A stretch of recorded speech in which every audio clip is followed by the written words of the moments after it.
Do you suffer with plantar fasciitis? You have pain in your foot, especially, seems like with plantar fasciitis, it's like worse in the morning, and as you walk, it kind of gets better, but some people will have pain into the foot all the time. If that's the case, this is the video for you. We're gonna go through some cheap to next to free exercises, rehab, so that you can get past that pain, tune your weaknesses into strengths. Now, we're gonna start with the mobilization first, but with the mobilization, we are gonna be using a ball in this example, but you could use pretty much any ball. A golf ball would work, but that's a little small. The smaller it is, the sharper it's gonna dig. And so I would say probably like a lacrosse ball or a tennis ball or a baseball would work fine. Probably the largest I would say is maybe a softball if you're gonna use the ball. Another great tool that I will talk about would be, especially if you're having an acute flare-up, take a water bottle and freeze it. And you're gonna use that frozen water bottle to do the mobilization because that's gonna cut down on the inflammation. So that's leading into our exercises today.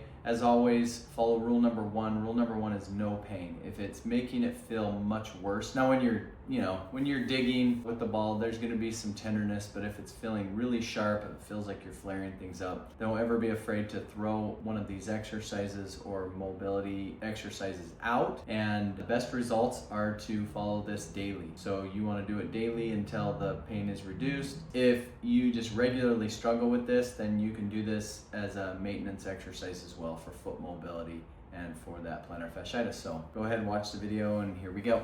All right, so we're gonna get started here with our plantar fasciitis. I've got it playing right here, so we're gonna go through it. There I am with my plantar fasciitis, sore foot. We're gonna start with the mobilization that I talked about earlier. So in here, we're just gonna be rolling the foot out. Really, and like I said, you can use a water bottle or any tool that really rolls, any ball that works. See, I'm kind of pointing to that plantar fascia area, but really rolling the foot out is something that's really, really helpful. We're gonna go here for about 15 to 20 seconds, I think we do here. And we're just gonna focus on one foot for right now. A lot of times they'll say go from the toe to the heel. I like just rolling it out. I really found that, rolling it from toe to heel or heel to toe is gonna be fine. Now, we're gonna go into a manual mobilization. So we're doing this by hand. If you're not able to lift your leg up, I mean, obviously the age is gonna be a factor here, but we're just gonna go here with a manual mobilization, pulling, pushing. We want to mobilize first. Remember with these exercises, it goes mobilize, stabilize, stretch. So we're gonna do 15 to 20 second mobilization. If you can't do this, write your ABCs or go down onto the floor and just mobilize the foot. That way it doesn't have to be manually, but manually is nice because you can kind of get into those. Now, we're gonna go into one that's hard for me to demonstrate. I'm curling my toes. So notice I'm doing this with my fingers. What I'm saying is I'm trying to create a curling motion with my toe. Difficult to see on a video. Some people will like pick up a pen or bunch up a towel or something that way. I'm just gonna do 10 toe curls, okay? So we just did 10 there. And then we're gonna go into heel lifts. So lift the toes up, give a little stretch, and then go up into calf raise is what we're really doing there. I'm using the chair to support me here. We're gonna do 10 calf raises, making sure that, again, the pain, it's not eliciting any pain. Strengthen the calves and mobility in the feet is key if you're going to get past plantar fasciitis. So good strong calves. Now we're gonna go back to our toe curls. We're gonna do 10 of them here. Again, watch my fingers. It's hard to see in the toe. My feet need mobility. I try to do these. I'm a runner.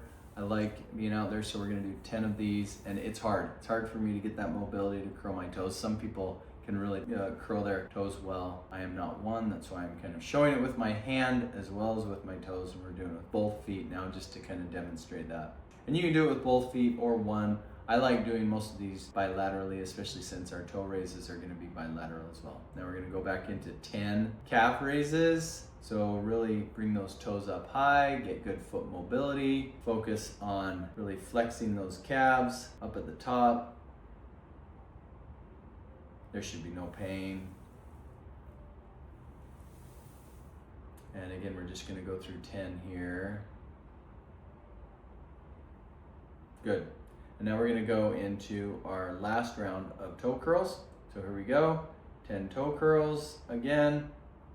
One thing that I notice, sometimes if my calcium levels or electrolyte levels are low, toe curls will make my foot cramp. So If you're having that, then that means you probably want to increase your minerals, most likely, either electrolytes. There's our 10.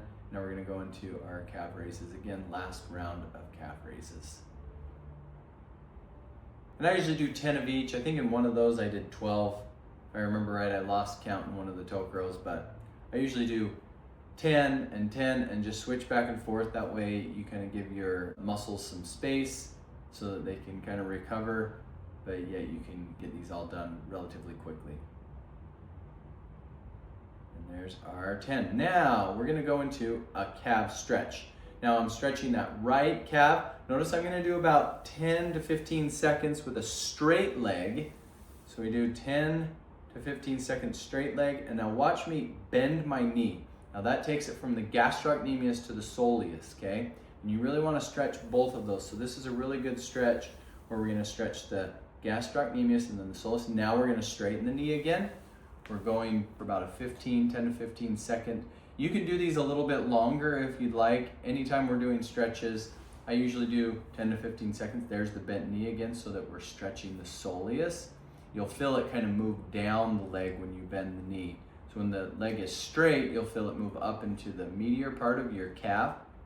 So there's the straight leg again, 10 to 15 seconds. We're gonna go through again 3 rounds here of gastrocnemius stretch and then bend that knee to get the soleus, and again you'll feel it kind of move more down into the tendon area where you're stretching that soleus. That's the muscle just below the gastrocnemius.